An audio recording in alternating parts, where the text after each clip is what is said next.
Welcome guys. तो इस video में मैं आप लोगों का स्वागत करता हूं। देखिए आप लोगों के सामने दो सेंटेंसेस है। आई प्ले क्रिकेट, मैं क्रिकेट खेलता हूं, ये एक्टिव वॉइस का सेंटेंस है। Cricket is played by me, मेरे द्वारा क्रिकेट खेला जाता है, ये पैसिव वॉइस का सेंटेंस है। जब भी हम पैसिव का सेंटेंस बनाते हैं एक्टिव से, तो सबसे पहले हम उसके ऑब्जेक्ट को, जो एक्टिव में ऑब्जेक्ट होता है, उसे हम पैसिव का सब्जेक्ट बनाते हैं, और जो एक्टिव में सब्जेक्ट होता है उसे हम सेंटेंस के लास्ट में बाय लगा के लिखते हैं। और एक्टिव वॉइस में कोई सी भी वर्ब की फॉर्म हो उसे हम वर्ब की थर्ड फॉर्म में चेंज करते हैं। तो इतना आप लोगों को पता चल गया। तो आइए इस वीडियो को और आगे बढ़ाते हैं। तो आप लोग देख रहे हैं डेली इंग्लिश फॉर ऑल।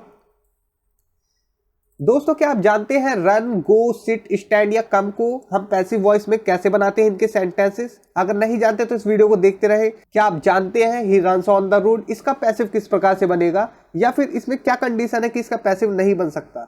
इसी प्रकार से ही लाफ्ड लाउडली, वो जोर से हंसा, इसका पैसिव हम किस प्रकार से बनाएंगे और इसके पीछे क्या कंडीशन है, ये सभी कुछ इस वीडियो में मैं आप लोगों को बताने वाला हूं। तो सबसे पहले मैं आप लोगों को बताता हूं, पैसिव बनाने के लिए हमें कभी कभार ऑब्जेक्ट का जरूरत पड़ता है। जैसे आई, मैं, इसका ऑब्जेक्ट हो जाता है मी, मुझे, ठीक है। वी, हम, अस, हमें, यू, तुम, यू, तुम्हें, ठीक है, ये ऑब्जेक्ट है, यू का यू ही रहता है। दे, वे लोग, दैम, उन लोगों को, ही, वह, हिम, उसे, सी, वह, हर, उसे। इसी प्रकार से इट के लिए यह और इट का इट ही रहता है, इसे। तो देखिए सबसे पहले मैं आप लोगों को बताने वाला हूं सिंपल, प्रेजेंट, पास्ट और फ्यूचर। सबसे पहले हम सब्जेक्ट लिखते हैं, इज, एम, आर का यूज करते हैं, ठीक है, सिंपल प्रेजेंट के लिए। वॉज, वर का यूज करते हैं सिंपल पास्ट के लिए। विल बी का यूज करते हैं सिंपल फ्यूचर के लिए, और सभी के साथ वर्ब की थर्ड फॉर्म यूज होगी।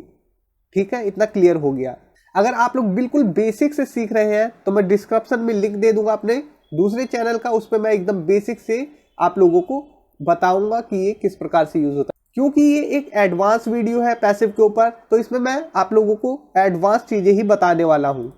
देखिए, he watch a movie every day, वो हर दिन एक फिल्म देखता है, ठीक है, एक मूवी देखता है हर दिन। ये सिंपल प्रेजेंट का सेंटेंस है, हम इसे बना देते हैं अ movie is watched every day by him.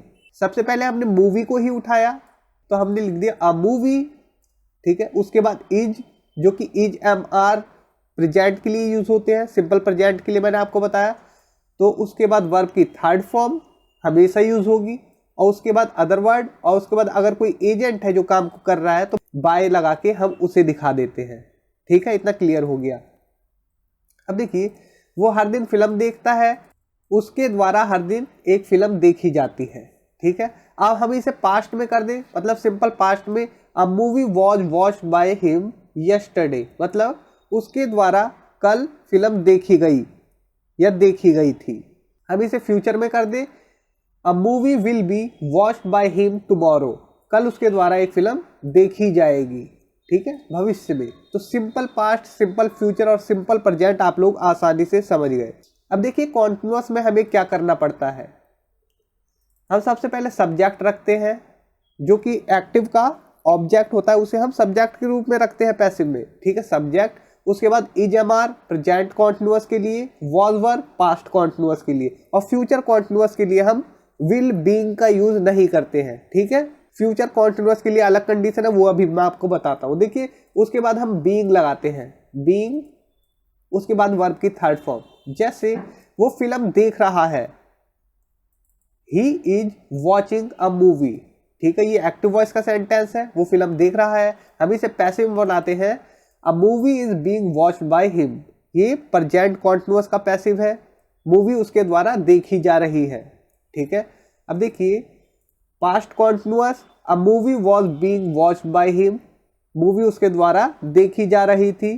A movie is going to be watched by him, movie उसके द्वारा देखी जा रही होगी, ये सेंस है, ठीक है। तो यहां हमने फ्यूचर कॉन्टिन्यूअस के लिए विल बी का यूज ना करते हुए गोइंग टू बी का यूज किया है। जब भी हम गोइंग टू का यूज करेंगे तो याद रखना, उसके साथ हम इज, एम, आर का यूज कर सकते हैं, वॉज, वर का यूज कर सकते हैं, विल का यूज नहीं करेंगे गोइंग टू के साथ, ठीक है। तो इस प्रकार से ये बन गया a movie is going to be watched by him, उसके द्वारा एक मूवी देखी जा रही होगी। अब देखिए परफेक्ट मतलब कि प्रेजेंट परफेक्ट, पास्ट परफेक्ट और फ्यूचर परफेक्ट। सबसे पहले हम सब्जेक्ट रखेंगे, उसके बाद हैज या हैव या हैड या विल हैव। ये कब रखेंगे? हैज हैव हम प्रेजेंट को दिखाने के लिए रखेंगे, हैड का यूज हम पास्ट को दिखाने के लिए रखेंगे और विल हैव का यूज हम फ्यूचर को दिखाने के लिए रखेंगे। उसके बाद हम बीन लगाएंगे, उसके बाद वर्ब की थर्ड फॉर्म। इतना क्लियर है?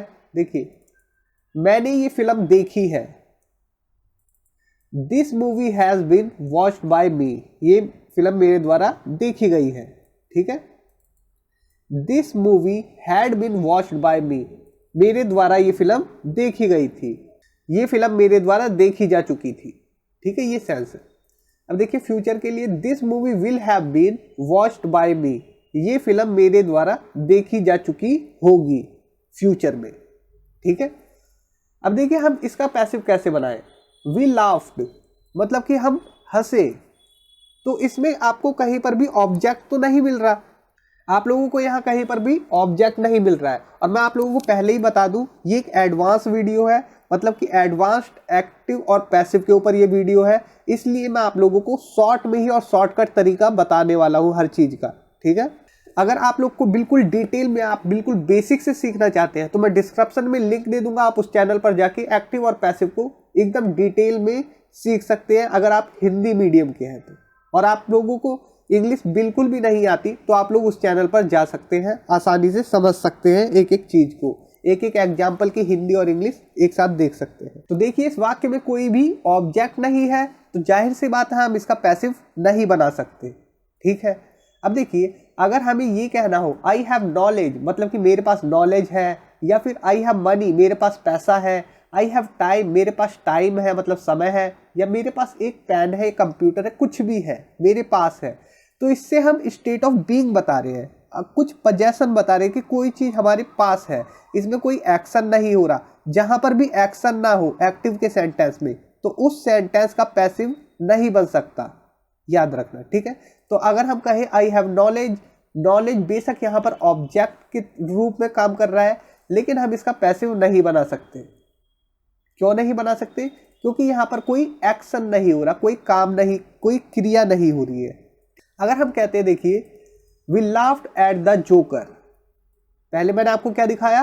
वी लाफ्ड, क्योंकि यहाँ पर कोई ऑब्जेक्ट नहीं था इसलिए हमने इसका पैसिव नहीं बनाया और बन भी नहीं सकता। ठीक है, लेकिन अगर हम कहते हैं we laughed at the joker, हम जोकर पर हंसे, तो यहाँ पर तो हमें एक ऑब्जेक्ट मिल गया। अगर हम सवाल करें लाफ से हम किस पर हंसे? जोकर पर। जवाब आया जोकर पर, और जोकर क्या है?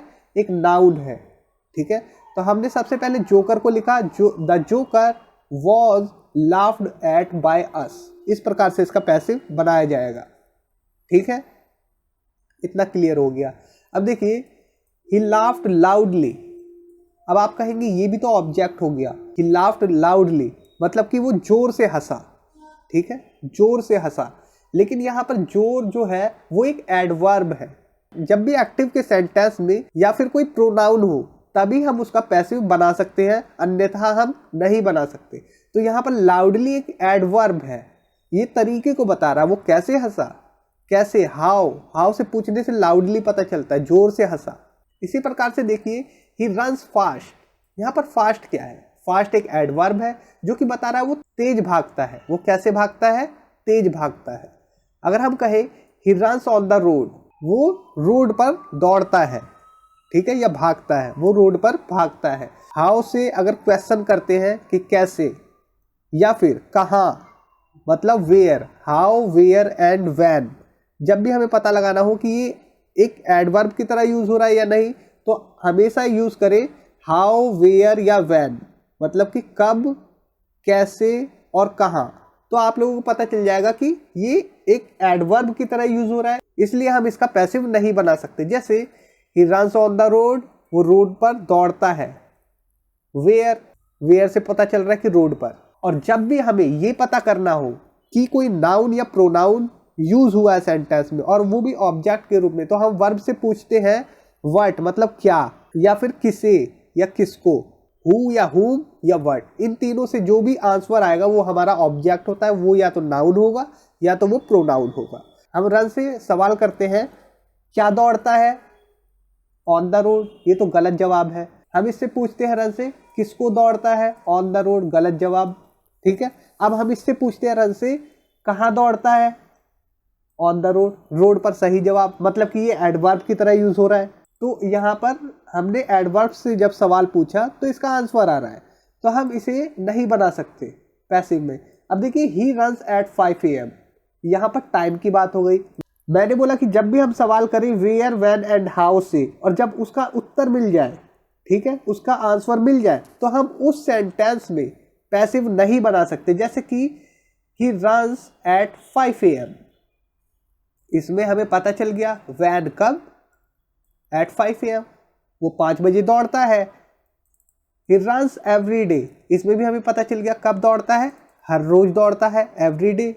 ऑब्जेक्ट के बारे में हमें व्हाट से पता चले या हुम या हु से पता चले, तब हम उसमें उसका पैसिव बना सकते हैं, अन्यथा नहीं बना सकते। देखिए ही रन्स अ फैक्ट्री, अब हम बोलते हैं कि वो चलाता है, यहाँ पर रन्स का मतलब चलाता है, ठीक है, यहाँ दौड़ता नहीं है। अब फैक्ट्री, यहाँ पर ये नाउन है। अब देखिए मैं रन से पूछता हूँ, व्हाट से मैंने क्वेश्चन किया, मतलब क्या चलाता है, व्हाट मीन्स क्या, क्या चलाता है, फैक्ट्री चलाता है, ठीक है। तो फैक्ट्री क्या है, एक नाउन है, तो हमने लिख दिया इसे a factory is run by him. क्यों लिखा है ऐसे, क्योंकि ये प्रेजेंट इंडेफिनाइट का सेंटेंस है। इतना क्लियर हो गया। अब देखिए अगर हम कहें the cat killed itself, the cat killed itself, मतलब बिल्ली ने खुद को मार डाला, ठीक है, ये है इसका सेंस। और हम इसका पैसिव इस प्रकार से अगर बना भी देते हैं, देखिए the cat was killed by itself, तो ये बिल्कुल ही गलत है। अगर हम इस प्रकार से बनाते हैं the cat was killed by itself, ये इसलिए गलत है क्योंकि ये जो बिल्ली है, ठीक है, तो ये खुद को ही मार रही है, इसे मारने वाला कोई और तो है नहीं। तो हम इसको कैसे बता सकते हैं कि वो खुद को ही मार रही है अपने ही द्वारा। अगर बता भी सकते हैं तो ये सेंटेंस करेक्ट है, अगर नहीं बता सकते तो ये सेंटेंस रॉन्ग है। तो ये एक्सेप्शनल कैटेगरी का एक सेंटेंस है। आप लोग इसे एक्सेप्शन मान सकते हैं कि सही भी हो सकता है और गलत भी हो सकता है, क्योंकि जो एक्शन कर रहा है एक्टिव वॉइस में, एक्शन कौन कर रहा है, वो कैट कर रही है, वो बिल्ली कर रही है, ठीक है। बिल्ली क्या काम कर रही है, खुद को मारने का, तो उसे तो कोई नहीं मार रहा, वो खुद को ही मार रही है। तो हम चाहे तो बना भी दे the cat was killed by itself, बिल्ली द्वारा खुद को ही मारा गया था, ठीक है, ये बोल सकते हैं। हिंदी में जैसे बोला जाता है उसने खुद को ही मार लिया, उसके द्वारा खुद को ही मारा गया, ऐसे बोलते हैं हिंदी में, कभी कभार नहीं भी बोलते हैं। तो वही ये इंग्लिश भी है, the cat was killed by itself. अगर आप लोगों को इस प्रकार का कहीं पर सेंटेंस मिलता है और वो आप देख लेना किसी डिक्शनरी या फिर बढ़िया किताब में अगर मिल जाए आप लोगों को इस प्रकार का एग्जाम्पल कि बाय लगा के इटसेल्फ, हरसेल्फ, इस प्रकार से मिले, तब तो ये समझ लेना कि इस प्रकार के सेंटेंस बनाए जा सकते हैं, अन्यथा मेरे हिसाब से ये सेंटेंस गलत है। अब देखिए he goes to the market, वो बाजार जाता है, वो बाजार जाता है, ठीक है। क्या हम इसका पैसिव बना सकते हैं? अगर हम इससे सवाल पूछे गो से कि वो क्या जाता है, क्या जाता है में उत्तर नहीं आ रहा है इसका, ठीक है। अगर हम इसे गोज से हु वाला या हु वाला क्वेश्चन करें, किसको जाता है, किसको जाता है, बाजार जाता है, फिर गलत जवाब। अब हम बोल ले गो से कि कहाँ जाता है, मतलब वेयर, कहाँ जाता है, वेयर, बाजार जाता है, आ गया उत्तर। लेकिन एडवर्ब वाले क्वेश्चन से आया, इसलिए हम इसका यूज नहीं करेंगे पैसिव में, मतलब कि हम इसका पैसिव नहीं बना सकते। अब देखिए इंपेरेटिव सेंटेंसेस में हम go quickly, sit down, stand up, come in प्रकार के सेंटेंसेस कैसे बनाते हैं, जैसे कि प्लीज रन फास्ट। देखिए अगर हम कहें you are order to go quickly, तुम्हें आदेश दिया जाता है कि तुम जल्दी जाओ, ठीक है, तेज जाओ, इस प्रकार से go quickly.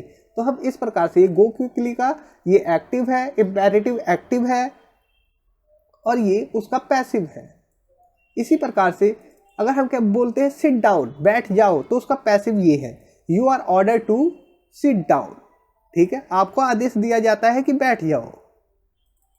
You are order to stand up, आपको आदेश दिया जाता है कि खड़े हो जाओ। You are order to come in, आपको आदेश दिया जाता है कि आ जाओ।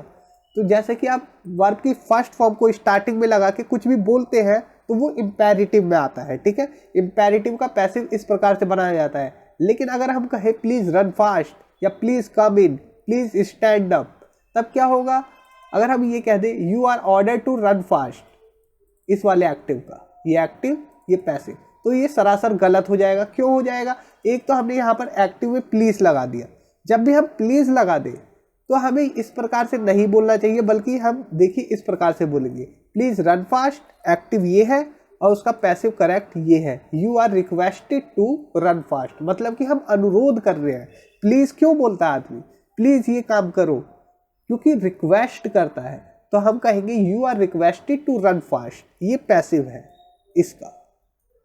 तो उम्मीद करता हूँ ये वीडियो आप लोगों के लिए काफ़ी हेल्पफुल होगी और आप लोगों ने इस वीडियो से काफ़ी कुछ सीखा होगा और आपके सारे डाउट्स क्लियर हुए होंगे। अगर आप लोग बिल्कुल बेसिक से इंग्लिश सीख रहे हैं तो प्लीज़ मेरे सेकंड चैनल को जाकर सब्सक्राइब करें, जो कि मैं डिस्क्रिप्शन में उसका लिंक दे दूंगा। तो थैंक्स फॉर वॉचिंग। इस वीडियो पे मैं एम करता हूँ सिर्फ 500 लाइक के, तो 500 लाइक तो कर ही देना। बस आप लोगों को ये वीडियो दनादन शेयर कर देनी है। तो मिलते हैं नेक्स्ट वीडियो में, बाय।